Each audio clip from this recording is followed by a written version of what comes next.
welcome, sisters. Welcome to our program On Target. As usual, as soon as we start this program, you're free to pick up your telephone and give us a call. We never have a subject matter. We speak about anything: politics, religion, socioeconomic issues, any issue trending, any topical issue of the day, we speak about it. You know? And we on RealFM 91.9 on YouTube and Facebook. You have the telephone within reach. Give us a call. 442-0175. If you ask questions or interesting comments on Facebook and YouTube, we will also read it out. This morning I was sent a Facebook posting from a good friend of mine that I meet regularly in the symposium for discussion. It was about the Prime Minister of Grenada, Deacon Mitchell. It seems that he visited a home for the aged or a senior home in England. And that is a good start. We've been calling on him to visit the Richmond Hill home. Once it was the Poor House. But Eric Matthew Gary changed it to Richmond Hill home. To visit the Cajona home for the aged. To visit the Father Mulligan home. Because we have a government that seems hostile against people in the lower income group and people in homes. We see the treatment attitude of caregivers. We watch the government attitude towards the Imanis. We realize that the government, instead of giving the elderly people $650, they remove $150 from them. They remove some of them from the program. Even disadvantaged children was not spared.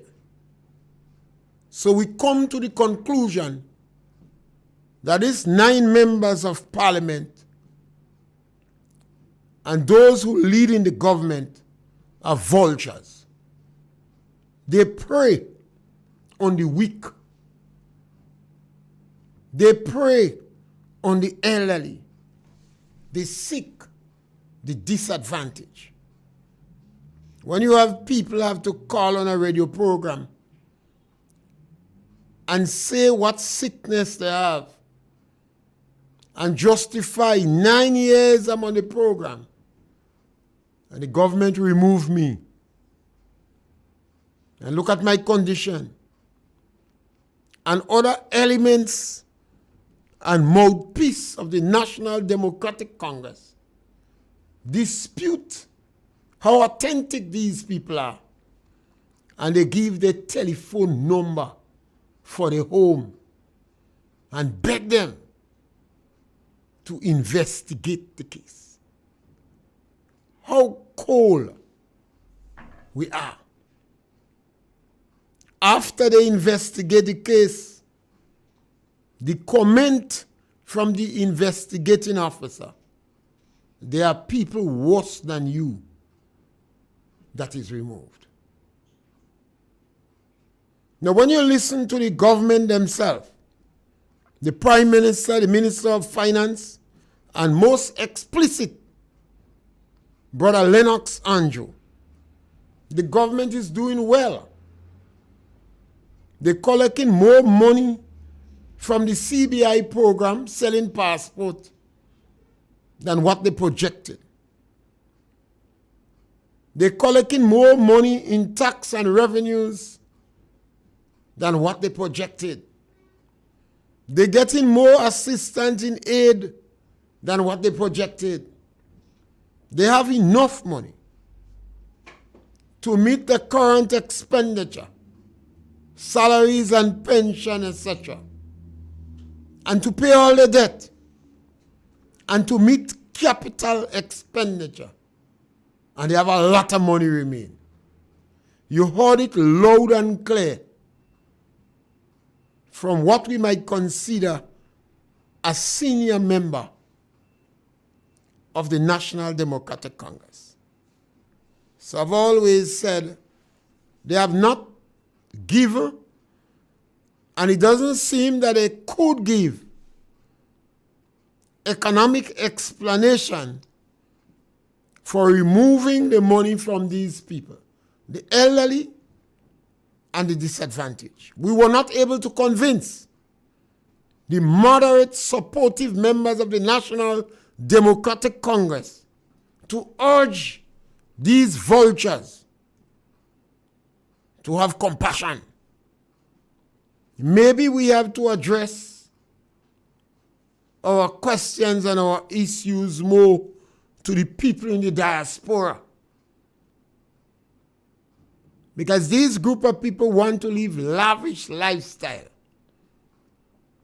So they gone to the people in the diaspora.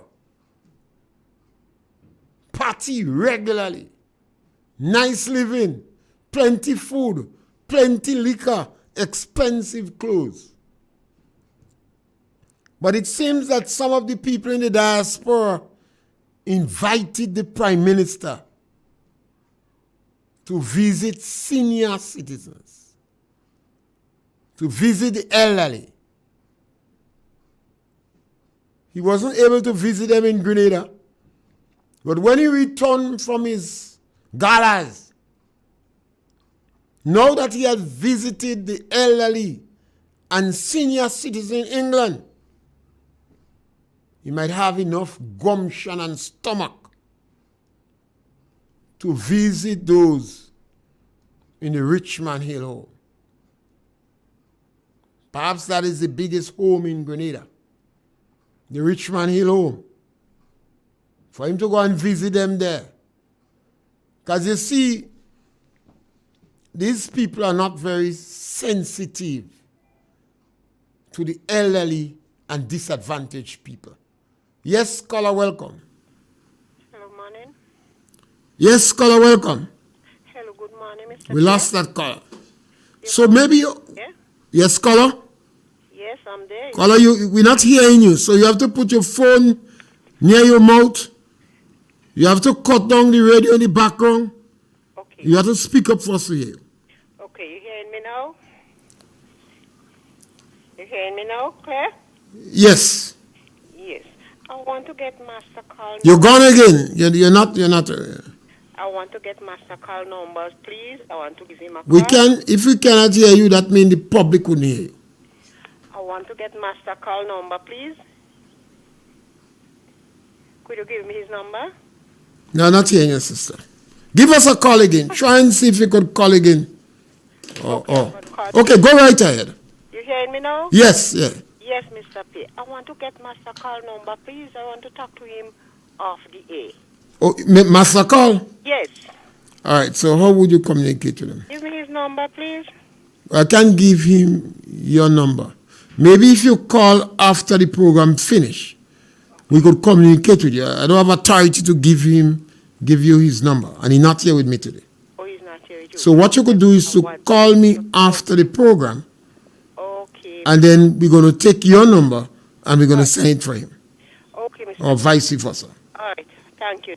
You're welcome. Thank you. Good. Okay. Yes, so we're very happy, and we will continue to call on the people in the diaspora. You must know what's going on in Grenada. You must know what the National Democratic Congress is doing to the people in the lower income group. It makes no sense that you people gallivanting in galas, living luxurious life at the expense of disadvantaged Grenadians. From the time this government become in power, they're not sitting on in Grenada. They're on the plane flying with regularity from Saudi Arabia to London, Barbados and St. Kitts. The Prime Minister of Grenada hardly spend time in Grenada. He and his ministers. They bringing their spouse away at government expense. And they're using government money to raise funds in galas and live luxurious life. So I implore the people in the diaspora to look up, research Michael de Freitas from Trinidad. They were public figures that was living lavish life. Leopold II, they go at lengths to maintain the lavish lifestyle at the expense of the poor and marginalized. You are encouraging these members of the National Democratic Congress to behave like Gigi and be parasitic on the weak people in our country. I constantly believe you must ask Deacon questions. Yesterday I gave a few. Ask them questions when they're in this gala. Find out what is the justification. You see, if you don't, they will continue. Because they have a track record of that kind of behavior. They will continue. The individuals, we depend on them in Grenada who are close to them. I guess they're eating a food, they're taking a blind. They forget what Mr. Tillman say. Eat a food, go kill you. They're eating a food now. They say it's dead ton. But they're doing it at the expense of the elderly. When the government decided to pay tuition for all individuals in national college and schools, nobody disagreed with him. But I asked the Minister of Education, how many disadvantaged children did you screw to get the money to pay for those who could pay? Because the previous government had a policy that no child could claim that they cannot go to school because they don't have the basic requirements. So I'm asking the Minister of Education now, I want you to do some homework. Go in National College.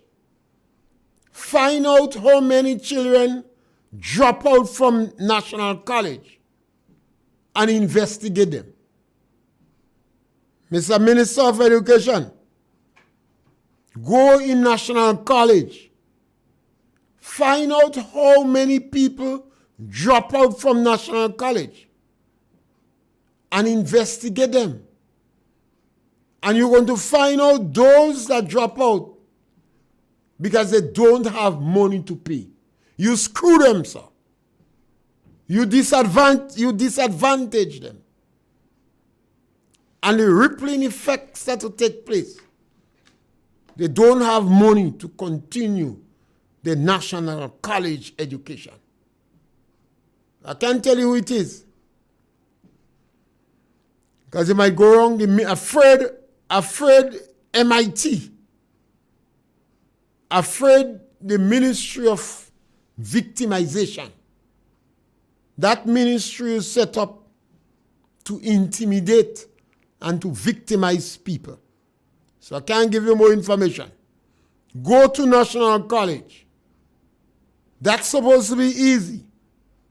Find out how many children were dropped out. That dropout is not many. And investigate each case. And you're going to know who are the ones that drop out because you screw them.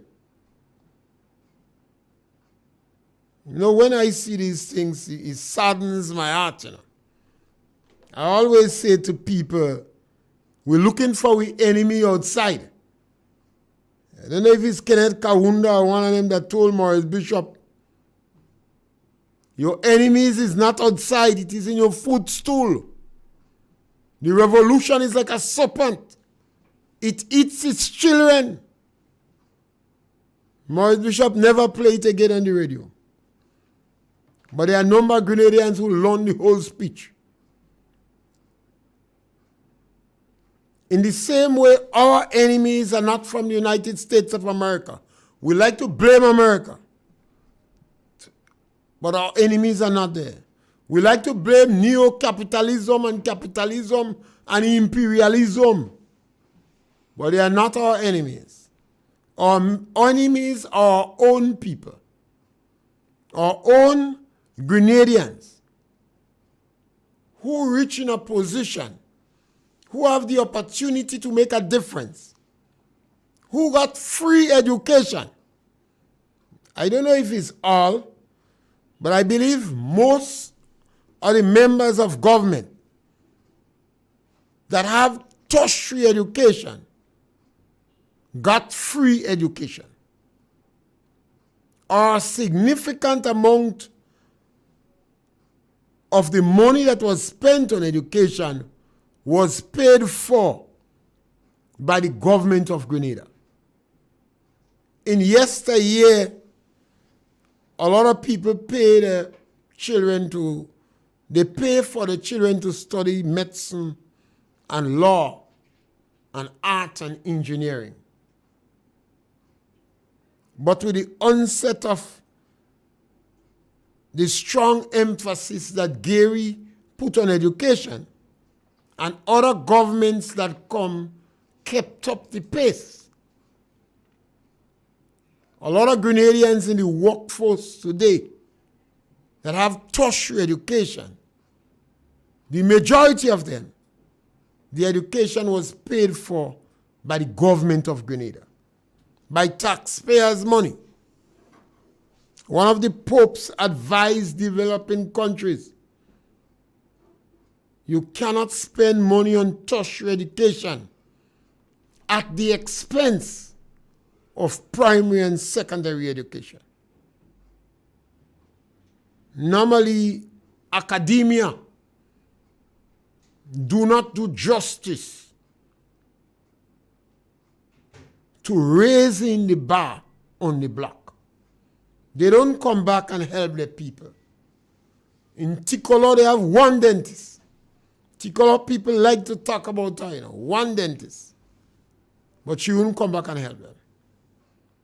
So a lot of the people in government today, their parents come from the poor of the poor. Almost all of them. Almost all the members. I know of none of them in government today that had rich parents or grandparents. They did well in school. They got the opportunity. They got scholarships. They were lucky. They take the opportunity. And they got a reasonable good level of certification and intellect. And they come back and they are hostile to the people in the lower income group.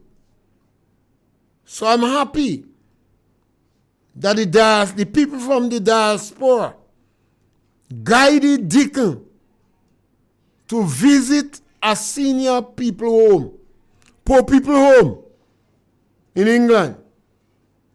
So he visited there. Maybe it is more sophisticated than the homes we have here. But if there was wealthy, they would not have been in homes.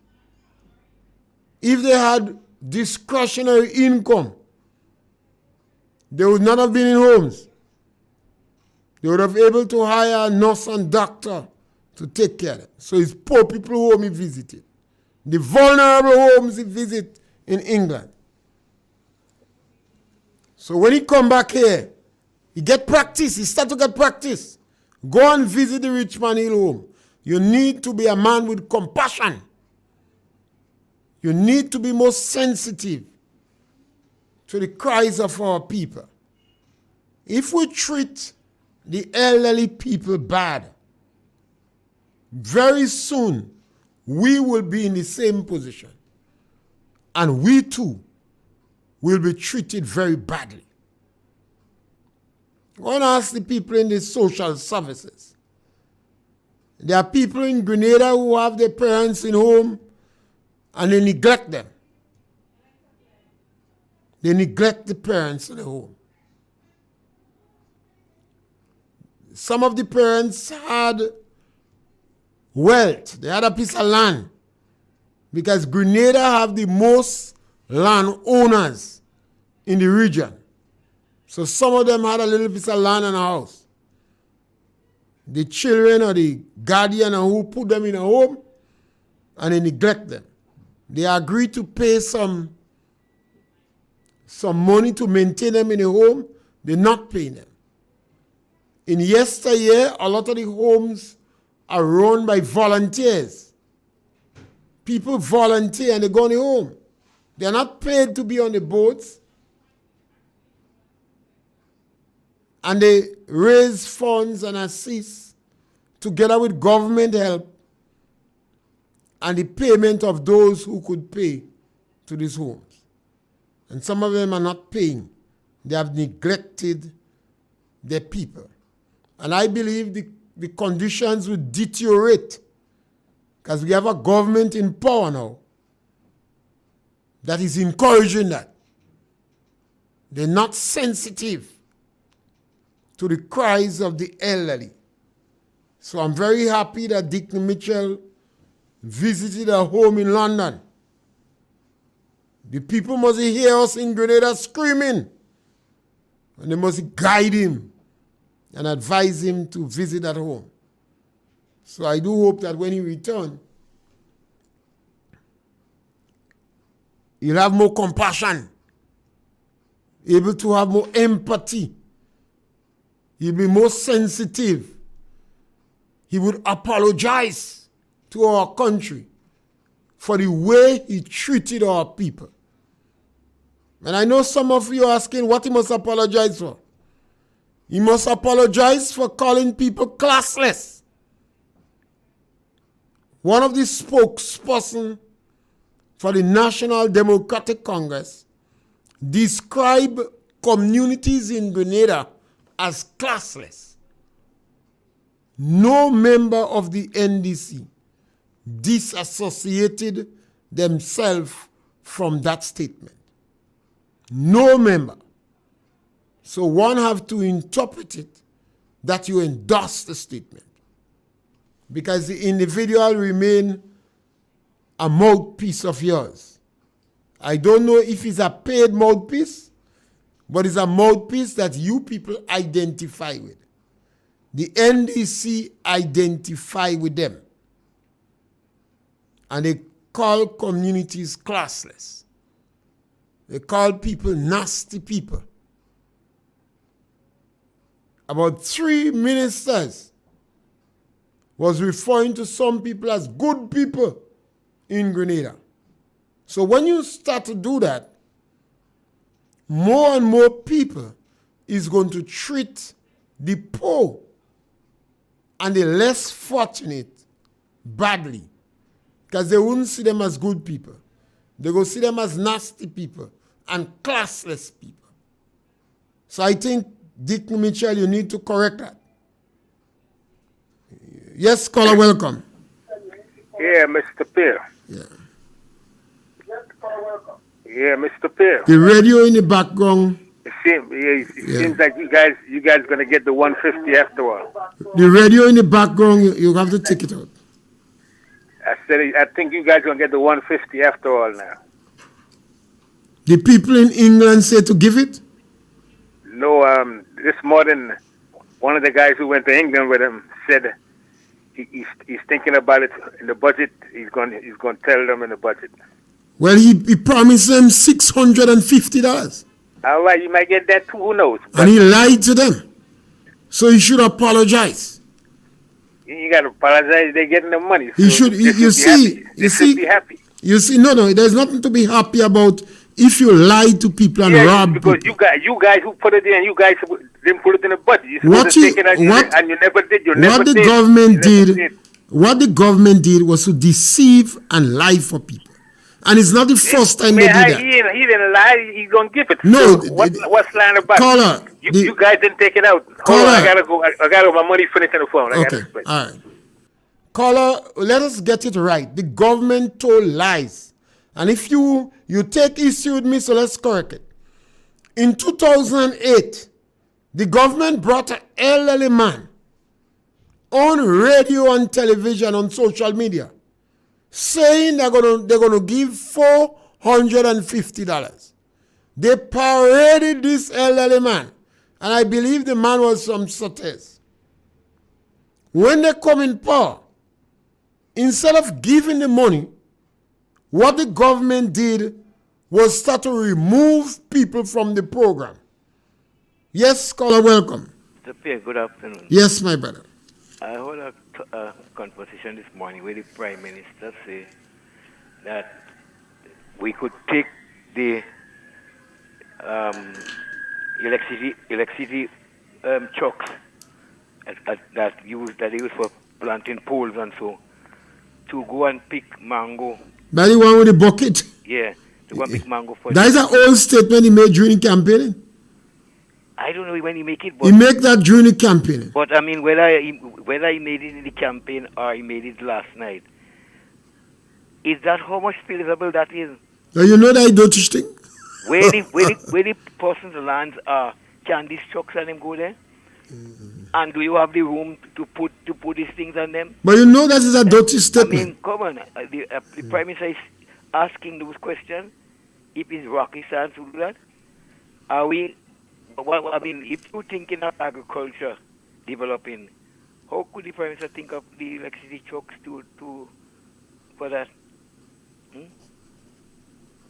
Something wrong with the Prime Minister. So you all these things was made statement they made, you know.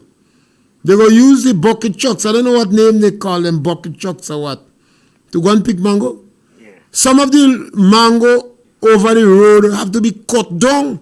Exactly. Because the mango was planted as windbreak, the roads, and because of the number of vehicles now, there's a hazard. You say you could shake the trees, and I thought it was bad agricultural practice to shake trees with fruits on it. And Posweda was with him, you know. Posweda couldn't tell the Prime Minister, don't embarrass himself and not to say that. That's Posweda in here. Well, I guess it in here. You didn't hear the statement he make about cows too? No. I'll bring back. So you see, the NDC have always been the worst government where agriculture is concerned. But they have made a lot of claims. And the propaganda machine was very good. And the opponents, them, never challenged them. It's not today NDC bad-minded where agriculture is concerned. These people cut down Belvedere nutmeg to plant banana, you know. They shock and baffled all the extension officers could not understand why. And some of them argue, they say Belvedere is the first place they plant nutmeg in Grenada. So for historical purposes, and as a result of tourism, ecotourism, you shouldn't do that. They borrow money from a financial institution. I don't know if it's as much as 25 million. And they cut down Belvedere nutmeg. I always wonder why. Today you're hearing that Banda nutmeg was planted in Belvedere and is the best variety or what of nutmeg. I don't know if the NDC get a money to sabotage the nutmeg then. The National Democratic Congress, always terrible where agriculture is concerned, but a propaganda machine has been exceptional. You see what they talk about spice? And within months of coming into power, they was making a big issue on spice. Spice is not cabbage. It takes about 6 months to a year to prepare the plants. So they stopped the distribution of spice in the agriculture station to use it to make politics, rather than sitting down and working a good program and going and plant 30 or 40 acres of spice in each of the estate they have. Charity begins at home. Start in your estate. Instead of that, they fire 31 workers from Grandpa's estate. That is a policy. Look at what they did with MNIB. Perhaps the government could have sent a team to St. Lucia to find out what they are doing with their MNIB and use it as a model. Nothing is wrong in learning from each other. The government fired the workers. They closed the front door. They opened the back door. And up to now, they don't make up their mind what they do with it. But as a subterfuge. Yes, scholar, welcome. Good afternoon, Mr. Pierre. Yes, my brother, welcome. Mr. Pierre, I'm very happy to hear that premature announcement that the poor and the vulnerable may get back their 150. I'm very happy to hear that because there were voices out here calling, including you and the chatters on the street and other people, keep calling that 150 should be replaced because it was an injustice to the poor and vulnerable, an injustice to the elderly, the young children, the people who is disabled and cannot make it. You know, it was an injustice to them by taking out that 150. But Mr. Pierre, the guy who called to announce it just now, who gave that little thing, did you listen to his tone of voice? Did you hear that cynical attitude? Yeah. He seems like all you will get back all your 150. Yeah. He still, and he used justification of falsehood to say that y'all didn't put it in the budget. But we know Gregory Bowen in the parliament said that 150 would be permanent. Whether it have to be budgeted every year. But it was something for the poor and vulnerable in a permanent manner. And they still want to justify, we didn't put it in the budget, that is why they didn't continue it. That song, it is so sad. But I'm happy to know that the poor and vulnerable is getting back that 150. And, you know, it was a good cry, a good fight, and I hope that in that next budget to pass, that 150 is being replaced. And not just the 150, I hope that they get 650. Thank you, Mr. Pierre. Yes, scholar, and I believe we have to have more voices in this country for the voiceless. I always say I don't care what they do with teachers. Teachers have strong trade union. The public service rules and regulation favors public officers. And teachers have redress in the court. Similarly, public officers, policemen, they have some level of redress. But these people like the Imani, the elderly, the physically challenged, disadvantaged children, the people that Erigeri fought for the most in our sojourn to celebrate 50 years of independence. It is sad and unfortunate that we have to go back and fight for them very sad people. And who are the monsters in their path now? Not the British on the battleship. The people who standing up in the way of them now are their own children. That is what is sad. That is what is so hurtful. Deacon have to go in England in a home. Yes, scholar, welcome. Mr. Pierre, good day. Yes, my brother. Mr. Pierre, I've been listening to two callers ago who talk about, one of the caller who called and talking about you'll get back the 150. Mr. Pierre is no more 150 now. We're going by the Prime Minister promise. Remember what he said during the campaign. He said what the World Bank, he made the statement what the World Bank say. He run down the previous government concerning that. He said they want to keep you poor, that you can't go to the bank. Listen to his words. So if he got to replace any money, you have to be 650 or more. I hope Grenadians understand that. Because if he go back up to the 150, then he'll be doing the same. But what he criticized, he'll be doing things that he criticized the last administration for. He said anything less than 650, you is in poverty, you're down in the hole. So now this government decided to pull you out of the hole, so they will give you 650 or more, maybe 700, who knows? You understand? We could take some of the money from the passport because the passport thing going to end soon because the world looking into it. But the Prime Minister just have to stick to his word. Do or die. That's what you said to the Grenadian people, Mr. Prime Minister. So they'll come back and say, well, I'll give you maybe 200 he will tell you, Mr. Pierre. Just wait for the time to come.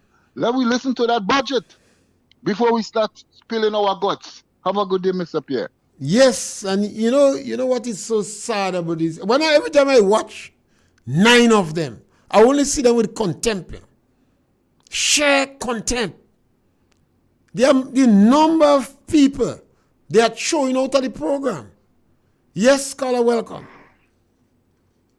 Yes, Mr. Pierre. Good afternoon, sir. Yes, my brother. Interesting. Mr. Pierre, I was the person who brought up that subject matter to Terry Forrester this morning on GBN radio. 2 of your callers so far dealt with it, misinterpreting the whole thing. Listen to it. Terry is a propagandist for the NDC. What Terry answered to me when I brought up and showed to him how hypocrite the Prime Minister is in going and hug up old people who work so hard for their country, even though he did it in England. Here in Grenada, that same old people was disenfranchised by taking away $150 from the $400 given to them or being given to them when he promised that he was going to bring it up to 650 based on the World Bank statistics. Embarrassed Terry was. Terry cannot speak for the government from that perspective because there is no evidence that he brought or could be brought that the government planned to do it, bring it to either 400, bring back the 150, or even bring it up to 650 as the World Bank recommend. So especially your second call on that issue, I'm surprised to hear him touting the same thing that the first caller did, that the thing it would happen. There's no evidence that it would happen. What Terry was trying to say was to justify the Prime Minister doing what he did in England. But don't worry. Who said it would not come in the budget? He cannot say that. He didn't say that it would come in the budget, in the new budget, because it wasn't budget for. He justified saying that it wasn't budget for in the last budget. But don't be afraid. Look out for the next budget. It might be in it. That's all he's doing is propagandizing. He couldn't actually say it that way, that it is coming. And even if he said it, he's letting the cat out of the bag, which you don't find people doing normally. But the thing about it is that to interpret what Terry said this morning as though the thing would happen, that the 150 will come back, or at least up to maybe 650, is not what I said this morning, because I was the person who brought it up. And I was very aggressive in doing it, because, even though I don't talk about it in your program and other programs, this thing is a hurting thing. Of course. It's an ugly, senseless, stupid thing that was done. And to see the Prime Minister now going and hug up, and they were telling this morning, he brought it up this morning before I bring it up, Besides hearing him last week on the radio, on the same radio program, because on Wednesdays, what they have on GBN is the NDC or government, I should say, not NDC, sorry, is the government side of things to be brought. On Tuesday, the opposition side is usually brought. So this morning, Terry was the spokesman for the government, because actually he's an ambassador, because he's responsible for diaspora issues. Now, in the process of talking this morning, Terry embarrassed himself once again. And I say he embarrassed him because in what he was trying to do was justify what goes on. The Prime Minister left here recently. He went to England. And in the process, he pointed out to the people that the Prime Minister's trip from here to England, what was done in England, was paid for by the NDC. And from England, he's going to Dubai and back to England. That is paid for by taxpayers' money. I mean, what the Prime Minister is living here every weekend or every so often to go to do NDC biddings, NDC activities. What kind of nonsense is that? The man is Prime Minister of a country. He is not now the leader of NDC as representing Grenada. That's not what he's living here to go and do. So when he lived as the Prime Minister, and they don't understand the significance of such definition and clarity or clarification. That doesn't add up to making sense when you're justifying that the Prime Minister is living here all the time. Because he was saying last week, like I said, and he justified it on Sunday again, that the Prime Minister, when he leaves here, is going to do NDC business. The Prime Minister is living here to go and do NDC business. I mean, what kind of nonsense is that? What are you going to England for? And plus, listen to me. He said he visited the embassy. And there was a lot of discussion as to how they should go about dealing with issues relative to Grenadians being away, the talents and skills that is necessary for Grenada development. They would be looking at these things. The embassy will be responsible for such a thing. And they hope to, enhance a lot of talents to come back and help Grenada develop. Fine. But remember, in doing that, in his England situation, he's doing that on behalf of NDC. That's what I was clearly made. If there's NDC representative, but he's in the embassy, catch the difference? That's a whole other contradiction and inconsistency. He's dealing with the embassy issues, Grenada issues, but he's there as an NDC representative in England. But when he leaves England, he's there as the Prime Minister representing Grenada in Dubai. What is really going on? How do you explain this kind of nonsense? You can't explain. And these guys doesn't understand what they're talking about when they're talking. So I don't know why you're using people like Terry as spokesman, and somehow they think they're making sense and understand what Terry was saying or try to make it sound as though making sense this morning about the 150 being returned to the elderly and so on. Terry he cannot be saying that it would return. He's just talking for talk's sake, making it sound as though it would happen. And don't interpret it and say that it would happen. You get the point? Yes, scholar. Take care, sir. Yes. And that's when you have fakes and mercenaries. These individuals trick the marginalized. They lie to them.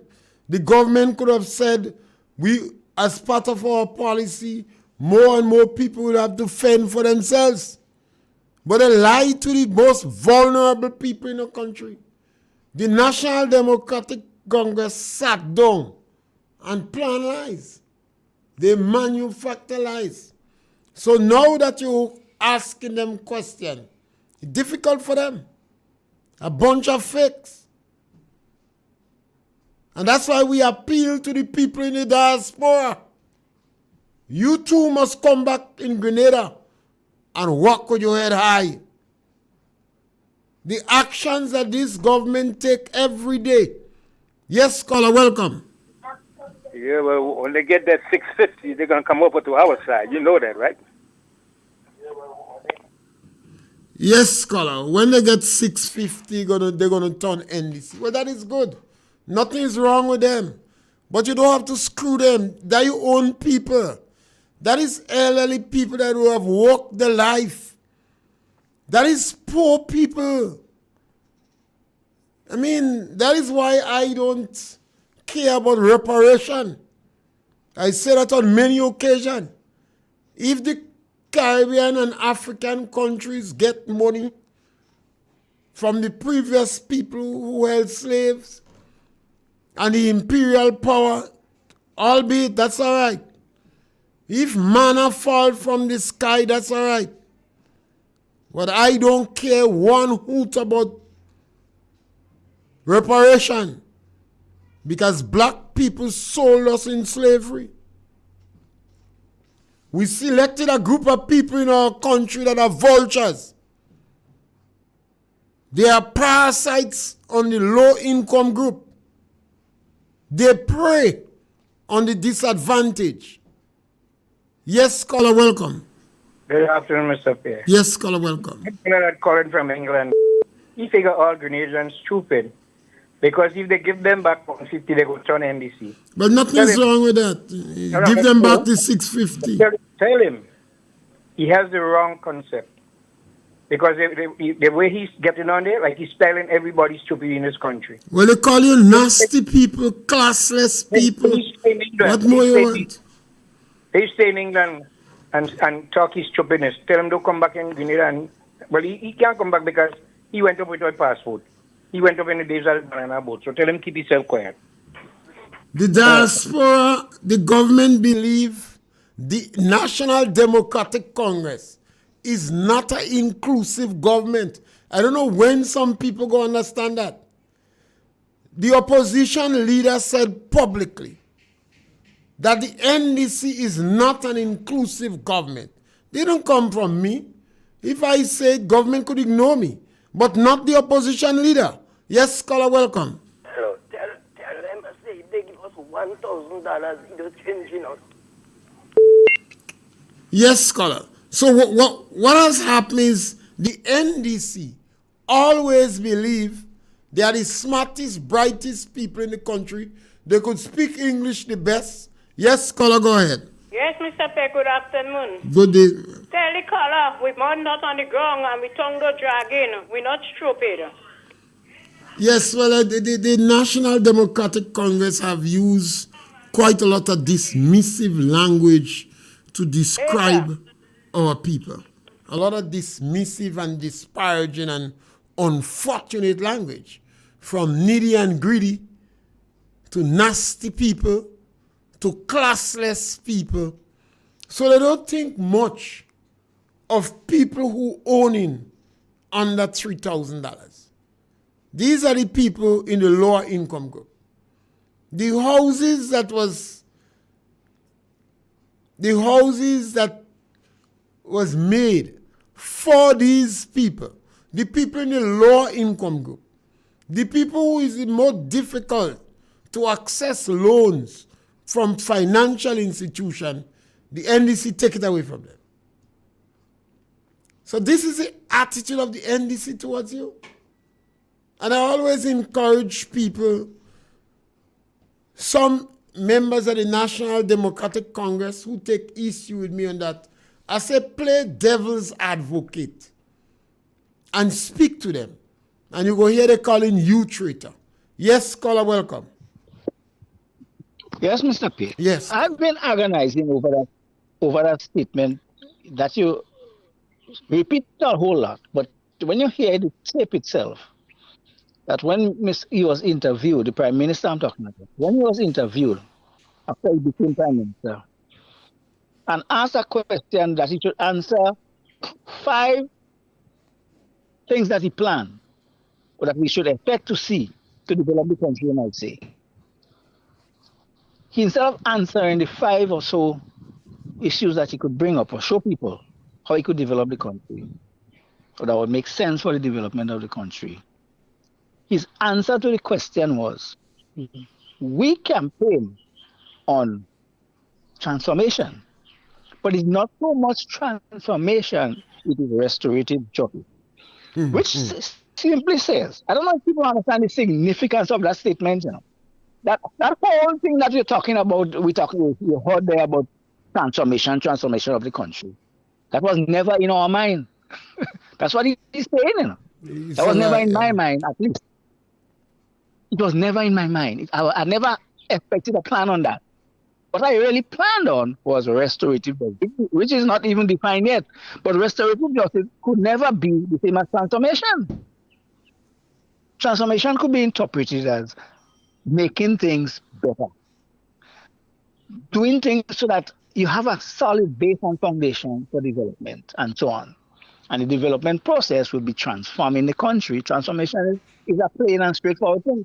Restorative justice cannot be equated to transformation. So the man is saying, hello, we deceive you. The man is plainly acknowledging his deception. That we tell you one thing, but that's not what really we come in with. But people not getting the things that are from this man. You don't hear people emphasizing that, and you hear people justifying that man is a good guy to be a prime minister of a country, especially a country Grenada, where we had a base, a transformed base in the country under Kit Mitchell and with Kit Mitchell. I'm not a party person, I make it clear all the time. But Kit Mitchell is simply the best by far. I mean, there's none in his class. What Kit Mitchell did for Grenada, especially for the past 10 years, since he came in 2012, 13, is nothing short of a miracle. But people don't understand what that means. And when now you have a situation where the Prime Minister, instead of transforming what he planned on or present to the people, he's there talking about restorative justice, which has no definition. But when you see the evidence of it, of his activities, it is obvious what it means.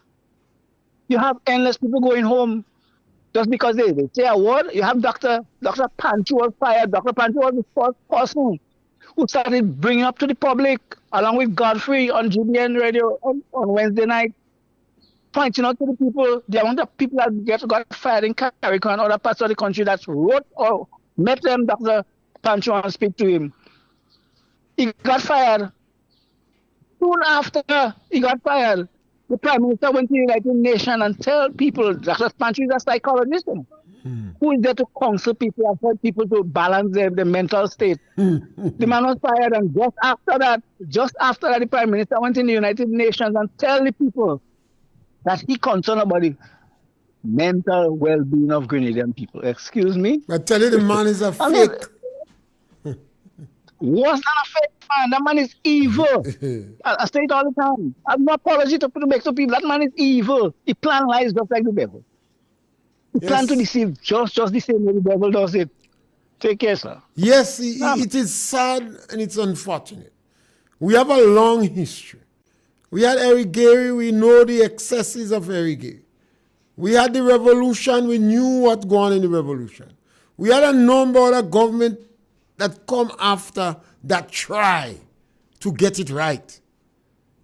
Now we turning the hand of the clock back. We choose an individual, he's a fake. He plan lies. Man go in the United Nations, he give the people, the Haitian, the impression that he go champion the cause.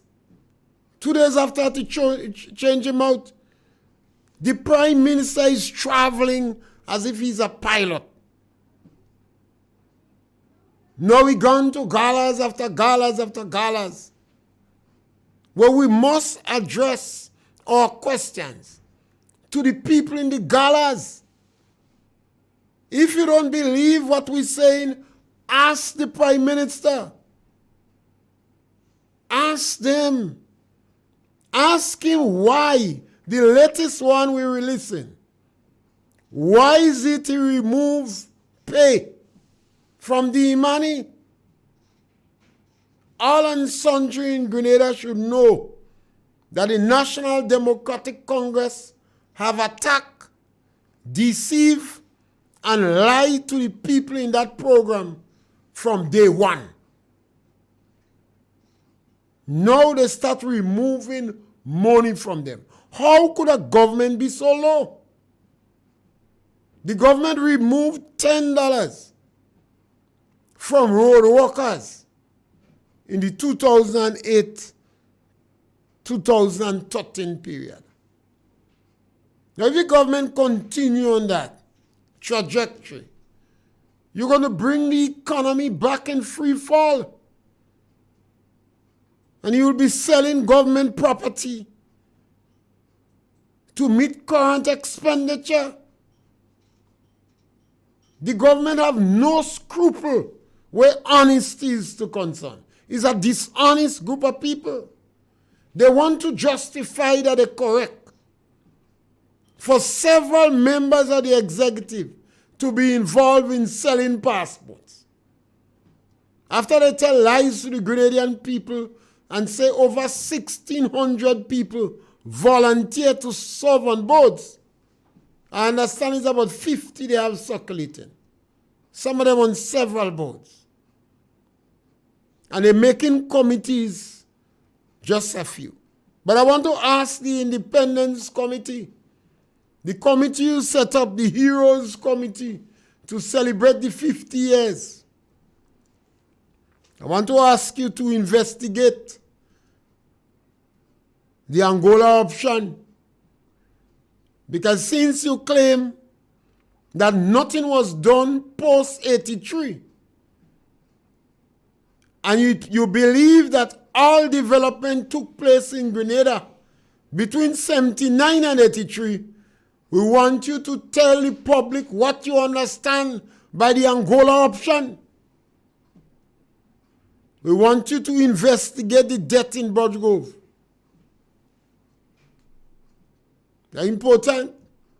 Because if once you decide that all Grenada development is between 79 and 83, then we must strip 79 to 83 bare.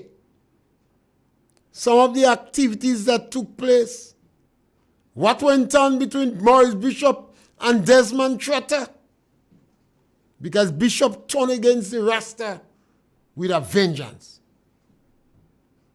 We want the diaspora to ask you, Deacon. Deacon study Maurice Bishop. Ask Deacon Mitchell what happened. He know.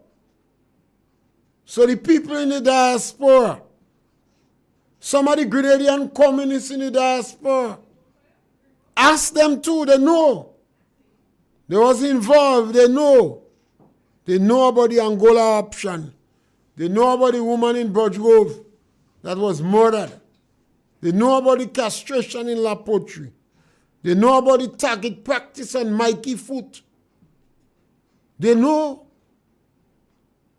So we need to ask these things because we see a pattern of chronic lies. It's constantly going on with the government. The government is telling lies. And they plan those lies. Mr. Forrester, ask them. When Deacon was speaking to Mr. Forrester looked shocked. Stroke of a pen. He looked shocked. So as we come to the end of this program today, we always now start to ask that you do research. We mustn't just believe things like that. We must research things and make certain that is correct. Thank you very much. We're back with you on Thursday.